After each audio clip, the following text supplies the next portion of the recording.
Hi guys, I am Uttam Sarkar. Welcome to the English B. আজকে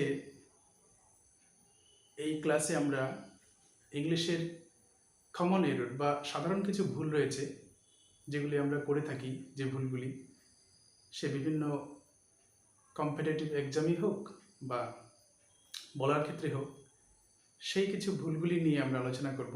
common errors নিয়ে আজকে আমরা ক্লাসে আলোচনা করব। তো চলো প্রথম সেন্টেন্সে চলে যাওয়া যাক। প্রথম সেন্টেন্স কি রয়েছে? তোমরা একটা সেন্টেন্স দেখতে পাচ্ছ। সেন্টেন্সটাতে কি রয়েছে? all the passengers carry their own baggages. তো প্রথমে দেখবে যে সেন্টেন্সটাতে কোথাও ভুল রয়েছে কিনা, তারপর আমরা উত্তরটাতে চলে যাব। তাহলে এই সেন্টেন্সটার মধ্যে ভুলটা কোথায় রয়েছে? ভুলটা রয়েছে ব্যাগেজেস এই শব্দটাতে। কারণ এখানে বলা রয়েছে all the passengers carry their own baggages. প্রত্যেক প্যাসেঞ্জার্স নিয়ে এসেছিল তাদের নিজের জিনিসপত্র। তাহলে এই যে শব্দটা ব্যাগেজ, যে শব্দটা রয়েছে ব্যাগেজেস, এই শব্দটা হচ্ছে আনকাউন্টেবল নাউন। আমরা এখানে এস যুক্ত করে সেটাকে প্লুরাল করে দিয়েছি, আসলে এটা হচ্ছে আনকাউন্টেবল নাউন।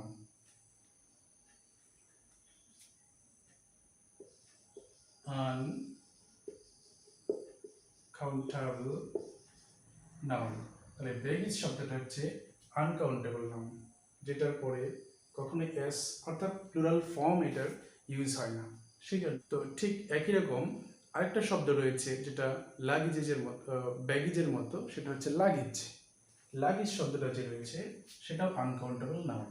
লাগেজ, LUGGE,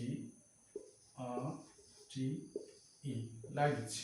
তাহলে এই যে শব্দটা সেটা হচ্ছে আনকাউন্টেবল নাউন হিসেবে আমাদের ইউজ করতে হবে সেন্টেন্সের মধ্যে। এবার যদি কেউ বলতে চায় যে তোমার কতগুলি ব্যাগ বা কতগুলি জিনিসপত্র রয়েছে, তাহলে এটা আমরা কিভাবে ব্যবহার করতে পারি? পিস শব্দটাকে ব্যবহার করতে পারি। হাউ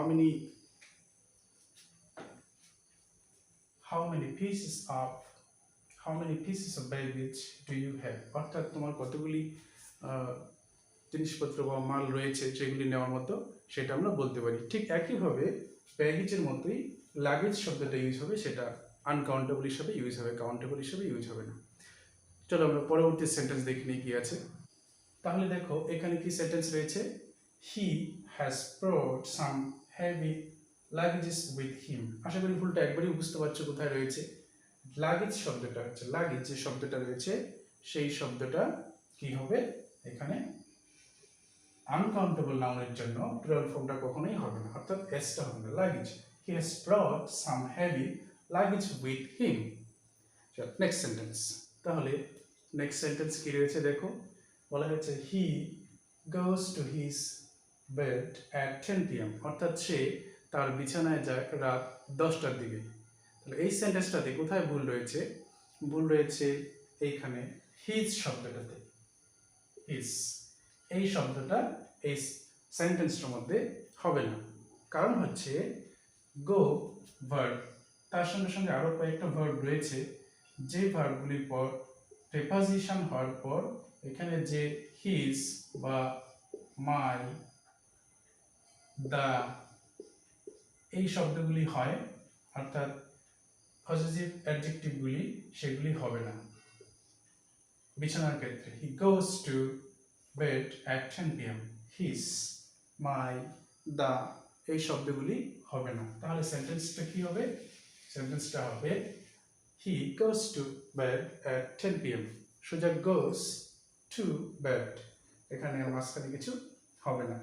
তাহলে কিছু ভার্ব রয়েছে যে ভার্বগুলির পর এটা হয় না। চলো আমরা দেখে নিই সেই ভার্বগুলি কি রয়েছে। তাহলে দেখো এখানে কতগুলি ভার্ব রয়েছে। কি রয়েছে? স্টে ইন বেড,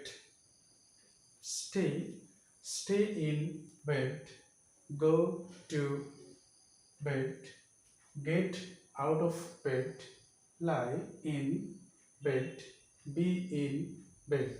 অর্থাৎ এই যে ভার্বগুলি রয়েছে সেই ভার্বগুলির পর প্রেপোজিশনটার পর এখানে হি ইজ মাই অর্থাৎ উইদাউট রুলসটা কি হচ্ছে উইদাউট উইদাউট মাই হিজ অথবা দা ইটিসি এগুলি ইটিসি এই যে শব্দগুলির প্রয়োগ সেই ভার্বগুলির পর হবে না সোজা বেড হয়ে যাবে stay in bed go to bed get out of bed lie in bed B in bed etc চলো নেক্সট সেন্টেন্স দেখা যাক কি রয়েছে আরেকটি সেন্টেন্সের মাধ্যমে বিষয়টা আমরা আরো বেশি ক্লিয়ার হতে পারবো সেন্টেন্সটা একটু দেখিনি তাহলে কি রয়েছে সেন্টেন্সটাতে দেখো Rahul has been sleeping in his bed for 5 hours অর্থাৎ এখানে আমরা কিসের ব্যবহার করলাম এখানে আমরা হিজ যে হিজ শব্দটা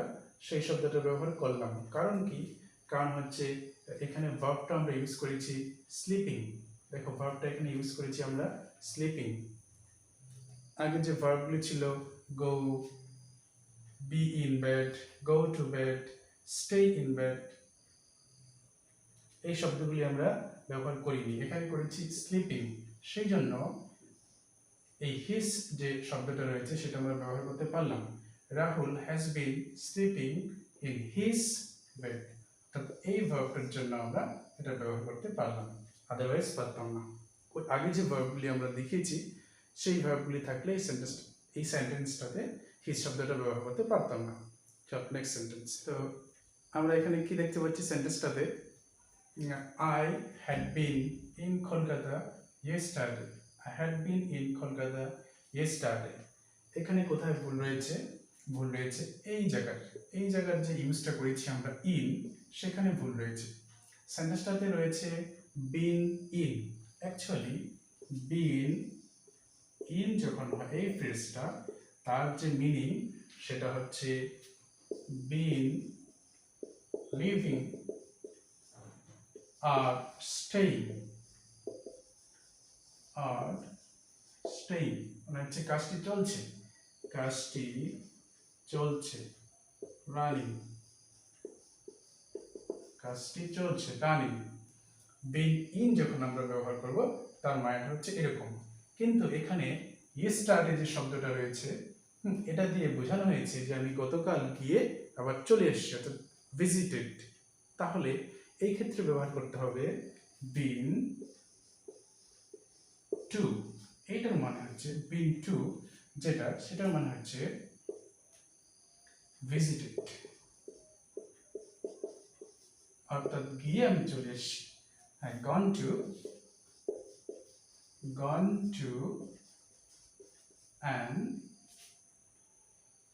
and come back গিয়ে আমি চলে আসি gone to and come back গিয়ে আমি চলে আসি তাহলে যেহেতু এখানে yesterday রয়েছে অর্থাৎ আমি গতদিন গিয়ে চলে এসেছি তাহলে সেই ক্ষেত্রে আমাদের ব্যবহার করতে হবে been to অর্থাৎ I had been to Kolkata yesterday আমি গতকাল কলকাতা গিয়ে চলে এসেছি আর এমন যদি সেন্টেন্স হয় যেখানে আমি এখন রয়েছি হ্যাঁ তাহলে এই সেন্টেন্সটাতে বিন ইন ব্যবহার করতে হবে been in R been to তাহলে ডিফারেন্সটা বুঝতে পারছো এটা হচ্ছে কমপ্লিট এই কাজটা হলো কমপ্লিট কাজটা হচ্ছে কমপ্লিট কিন্তু অনেক সময় ছাত্ররা কি করে বিন টু কমপ্লিট হয়ে গেছে নাকি বিন ইনকমপ্লিট হয়ে গেছে সেটা মনে রাখতে পারে না সেই জন্য আমি ওদেরকে একটা কথা বলি যে তোমরা এইভাবে মনে রাখবে সহজ উপায় কি সেটা হচ্ছে কমপ্লিটের মধ্যে ও রয়েছে এখানে টু এর মধ্যে ও রয়েছে এখানে রানিং ইন এখানে আইএনজি রয়েছে তাহলে মনে থাকবে যে রানিং যেটা চলছে তার জন্য ইন হবে আর যেটা কমপ্লিট তার জন্য টু হবে যে কাজটা গিয়ে করে চলে আসছি তার জন্য টু হবে আর যেটা এখন চলছে হ্যাড বিন হবে আমরা আরো দুই একটা উদাহরণের মাধ্যমে বিষয়টা একটু ক্লিয়ার করে নিই তাহলে তোমরা দেখো এই যে সেন্টেন্স দুটো রয়েছে এখানে সেটা দিয়ে তোমরা বুঝতে পারবে আরো ক্লিয়ারলি যে been to R been in এর যে ইউজটা রয়েছে সেইগুলা কি বলছে সেন্টেন্সটাতে Rahul has been in hospital for 5 days, অর্থাৎ রাহুল 5 দিন থেকে হসপিটালে রয়েছে। কন্টিনিউয়াস রানিং, কাজটা হচ্ছে কন্টিনিউয়াস বা রানিং রয়েছে। পরের সেন্টেন্সটাতে বলছে আই হ্যাভ বিন টু, এখানে বলছে ইন, এখানে বলছে I have been to the hospital to see Rahul. আমি হসপিটালে গিয়েছিলাম রাহুলকে দেখতে, অর্থাৎ হসপিটালে গিয়ে আমি চলে এসেছি ওখান থেকে, আমার কাজটা কমপ্লিটেড হয়েছে। আই হ্যাভ বিন টু এই জন্য ব্যবহার করা হয়েছে, আমি হসপিটালে গিয়ে চলে এসেছি। তাহলে আশা করি বুঝতে পেরেছো ডিফারেন্সটা দুইটা সেন্টেন্সের মধ্যে। হ্যাজ বিন ইন মিন্স এখনো রয়েছে, কাজটা কন্টিনিউয়াস চলছে। I have been to the hospital, এখানে হসপিটালে গিয়েছিলাম, কাজটা চলে এসেছি। এখানে একটা বিষয় তোমরা দেখবে, লক্ষ্য করেছো, আশা করি অনেকেই জানো। কি রয়েছে এখানে? এখানে রয়েছে ইন হসপিটাল, এখানে রয়েছে ইন টু দ্য হসপিটাল, এখানে দা রয়েছে কিন্তু এখানে দা নেই। হসপিটালের পূর্বে যে আর্টিকেল রয়েছে দা, সেটা কেন রয়েছে? তো সাধারণত যখন কেউ স্বাভাবিক কাজ, যেটা নর্মাল যে হসপিটালের কাজ, সেটাতে যায়, অর্থাৎ কেউ সুস্থ হলে হসপিটালে সে সেবা নেওয়ার জন্য হসপিটালে যায়, তখন অর্থাৎ জেনারেল কাজের জন্য যদি যায়, পারপাসে যদি যায়, জেনারেল পারপাস, তখন সেটাতে আর্টিকেল হবে না। যখন কেউ স্পেশাল পারপাসে যাবে, স্পেশাল পারপাস, তখন হসপিটালের আগে দা হবে। অর্থাৎ আমি স্পেশাল পারপাসে গিয়েছিলাম তার সঙ্গে দেখা করার জন্য, সেই জন্য হসপিটালের আগে দাটা বসলো। ঠিক একই রকমভাবে স্কুলের পূর্বে, কলেজের পূর্বে একই রকমভাবে দা যখন স্পেশাল পারপাস হয় তখন বসবে, আর যখন স্পেশাল পারপাস না হয়, পড়াশোনা করার জন্য যাচ্ছে, তখন দাটা বসবে না। যেমন I go to school every day, I go to school everyday.